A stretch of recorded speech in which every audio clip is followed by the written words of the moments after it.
Tiling problem in DSA and recursion. Given a 2 into n floor tiles of size 2 into 1, count the number of tiles the given board using the 2 into 1 tiles. Tiles can be either be placed horizontally or vertically. हमें एक 2 into n floor 2 into n size की floor tile दी गई है, उसमें 2 into 1 size की tile है और हमें काउंट करना है नंबर ऑफ़ वेज कितने तरीक़ों से हम दिए गए बोर्ड में टाइल्स को हम फिक्स कर सकते हैं. और टाइल कैन बी इधर प्लेस्ड हॉरिजॉन्टली और वर्टिकली. टाइल जो है वो हॉरिजॉन्टली वर्टिकली कैसे भी प्लेस्ड हो सकता है. एग्जांपल जैसे 2 into 3 का हमारा फ्लोर है और 2 into 3 का हमारा फ्लोर है तो n इक्वल टू 3 फ्लोर हमने सपोज़ किया n इक्वल टू 3 फ्लोर, तो हमारा 2 into 3 का फ्लोर है. तो इसके 3 तरीके होंगे. पहला हम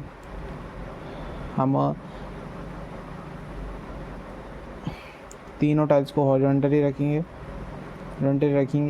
और तो हमारा राइट साइड में जाएगा 2 लेंथ और ऊपर ब्रेड्थ हो जाएगी 1 और नीचे हो जाएगी 3. 1 1 1 टोटल हो जाएगा 3. वैसे ही दूसरे में हम ऐसे रखेंगे 2 साइड में, दो वर्टिकली साइड में और तीसरा भी हो जाएगा हमारा 2 वर्टिकली साइड में और एक हॉरिजॉन्टल में.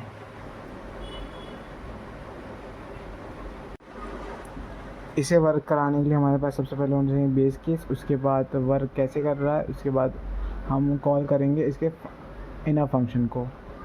सो सबसे पहले जो हमने n लिया था फर्स्ट एग्जांपल में 3, तो हम अगर n 0 लेते हैं तो उसके एक वन वे होता, उसका एक ही वे निकलता. और n इक्वल टू 1 लेते तो उसके तब भी उसका एक ही वे होता, जो कि मैंने बताया आपको बॉक्स में दिख रहा है.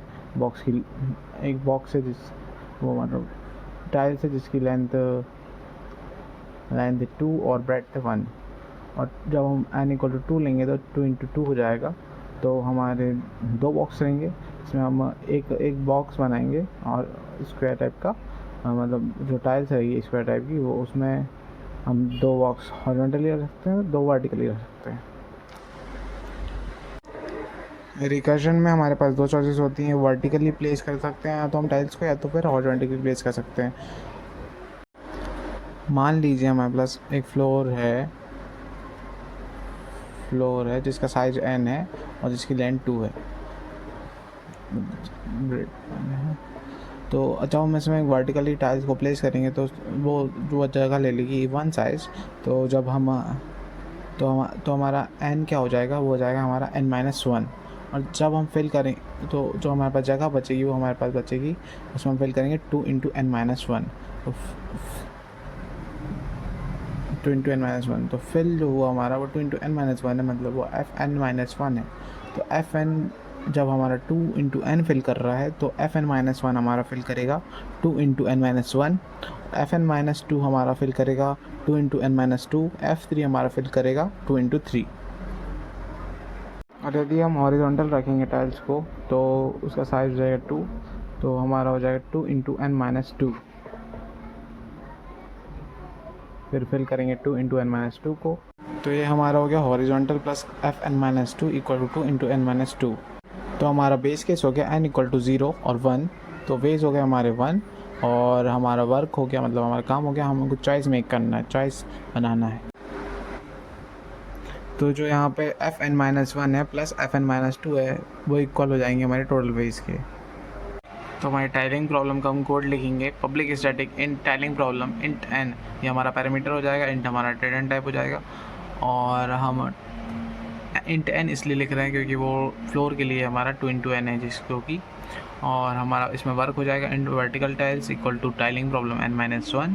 और हॉरिजॉन्टल चॉइस के लिए हो जाएगा हमारा horizontal tiles equal to tiling problem n-2. इन टोटल वेज हो जाएंगे हमारे vertical tiles minus horizontal tiles.